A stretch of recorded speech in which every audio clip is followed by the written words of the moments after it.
7 lagi fakta menarik Papa Zola The Movie. Spoilers. Nombor 1. Bersesuaian dengan tema video game cerita Papa Zola The Movie, kapal angkasa alien penjahat pun berbentuk seperti controller game atau joypad.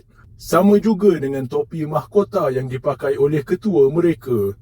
Nombor 2. Watak buaya bernama YB muncul dalam filem ini dan namanya bermaksud Yang Buaya. Ini adalah kali kedua watak berwarna hijau bernama YB muncul dalam dunia ini kerana dalam siri Bobo Boy Galaxy sudah pun ada watak alien cactus berwarna hijau yang juga bernama YB dan sama juga merupakan ketua untuk kaumnya. Nama pakcik adalah YB. Nombor 3. Papa Zola mempunyai kelebihan luar biasa untuk menangis menggunakan separuh mukanya sahaja. Perbuatan luar biasa ini boleh dikategorikan sebagai superpower untuk Papa Zola. Nombor 4. Dalam setiap movie keluaran monster, watak utama akan mendapat power up dan muncul dengan transformasi baru yang terkuat.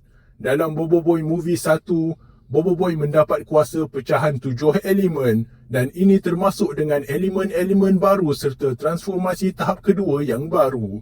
Untuk Bobo Boy Movie 2, Bobo Boy membuat gabungan fusion elemental buat kali pertama dengan 3 transformasi baru diperkenalkan. Untuk Mekamato The Movie, Mekamato berubah menjadi Mega Mekamato selepas memekanize pesawat terbang besar milik syarikat D-Star. Manakala untuk Papa Zola The Movie, Papa menggunakan Super Crate yang terhebat untuk bertukar menjadi Super Papa yang bukan sahaja kuat, malah boleh membesar menjadi saiz gergasi. Nombor 5. Terdapat tanda tanya mengapa setelah Papa Zola berhenti kerja daripada Tapops, mengapa dia tidak kembali sahaja menjadi guru sekolah. Pekerjaan lamanya yang dilakukan sebelum ini dalam siri asal Bobo Boy dan juga siri Bobo Boy Galaxy. Paling kurang, gaji seorang guru lebih tetap dan stabil berbanding kerja menghantar makanan. Semestinya jawapan ini ada, cuma tidak dibincangkan sahaja dalam movie ini. Nombor 6. Pada usianya yang sangat muda, Pipi Zola telah pun menerima transformasi kuasa daripada 2 power sfera yang berlainan. Dia pernah menggunakan mod kura-kura keras power sfera Egabot serta pernah bertukar menjadi raksasa dengan kuasa simulasi Chimobot.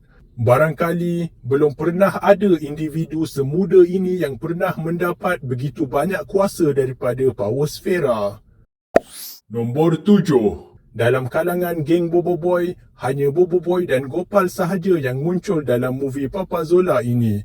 Bagaimanapun, Yaya dilihat dalam gambar rasmi promo yang baru. Dengan adegan gambar ini berlaku selepas tamatnya filem. Keluarga Papa menghantar si hero Otoy kembali kepada ibunya Wawa dan kakak Otoy, Yaya dilihat ada juga di situ menyambut ketibaan adiknya. Agaknya dia tahu tak bahawa adiknya telah menjadi penyelamat dunia. Dan satu lagi persoalan, di mana bapa Yaya dan Otoy ini? Tak pernah kita lihat suami Makcik Wawa.